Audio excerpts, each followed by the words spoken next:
In today's episode, we're going to be talking about how to handle multiple offer situations when you're selling your home. Which one is the best offer? Let's watch this video.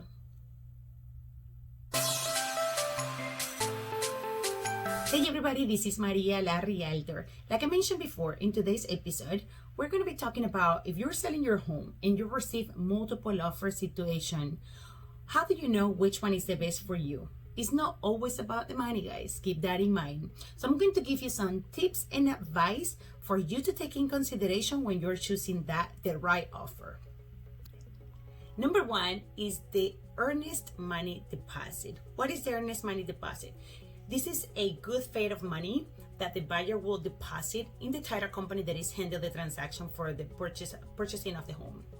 So this earnest money should be between 1 to 3% of the purchase price, and it shows how serious the buyer is about purchasing the home and moving forward. Also, it prevents the buyer to just walk away out of the contract with no reason or excuses, because if that happens, then the seller might be able to keep that escrow deposit. So the higher, the better for the seller. Number two, the contingencies to the contract. These are provisions that must be met during the transaction in order to go through. And also, this kind of like helps the buyer to walk away of the contract if one of these contingencies is not met. An example of contingency will be an inspection contingency. So it's part of the contract. If something happened and the buyer doesn't want to move forward, they can cancel the contract and they get their escrow deposit back. Also, appraisal contingency.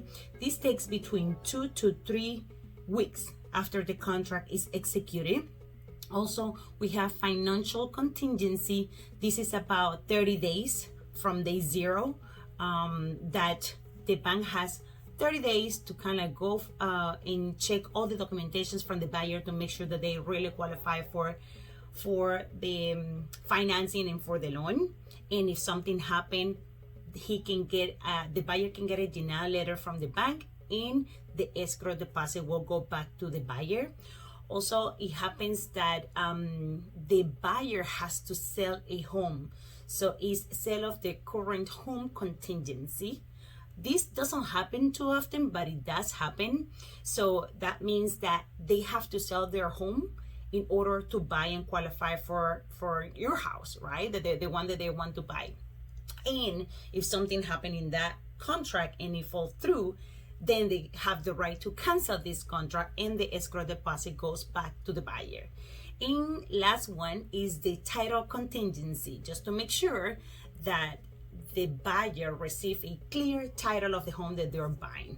And if that is not the case, they can cancel the contract and they can get their escrow deposit back. Number three is the down payment. Normally for FHA is 3.5% down payment. VA and USDA is 100% financing, so it's zero down payment. In conventional loan can be 3, 5, 10, or 20% down. Why a conventional offer with 20% down will be stronger than any other offer? Obviously, first will be cash. Second, conventional loan with 20% down.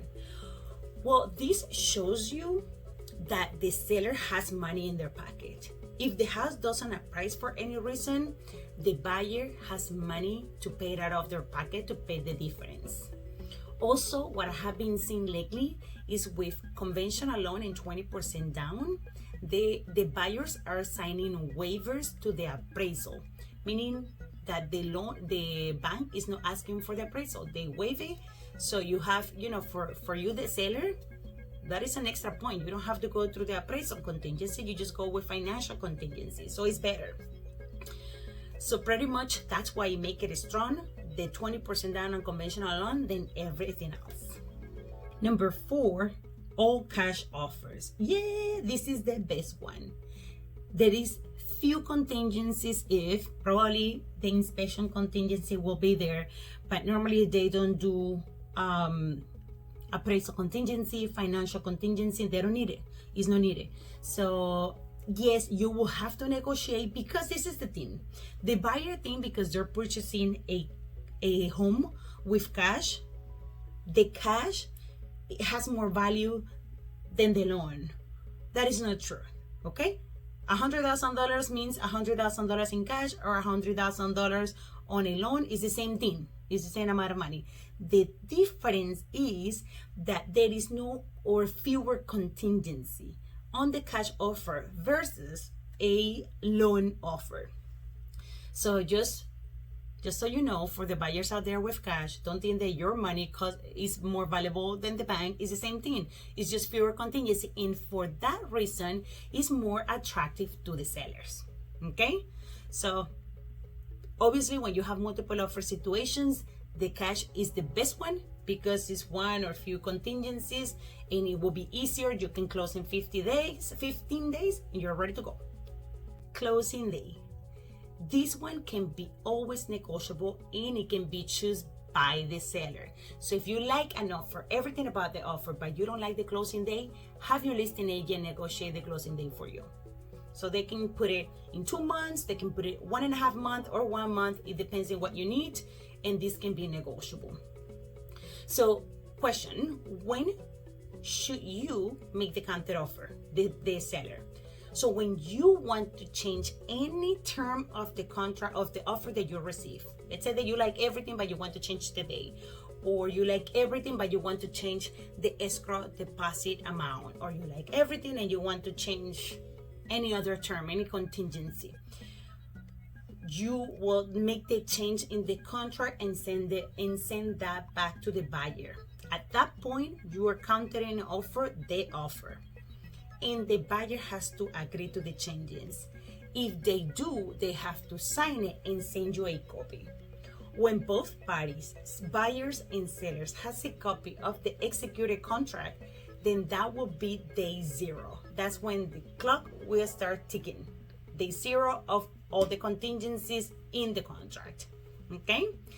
Guys, if you like this video, don't forget to watch my last video about getting the house ready to sell, if that's what you're thinking. If you're going through a hardship and you haven't been able to pay your house, and you have issues that you don't know what to do, we have another video that we posted a couple of weeks ago about going through a hardship and doing a short sale. You can also watch that video, and don't forget to subscribe to my channel, and I will see you all next week in another episode here in Kissimmee, Florida Real Estate.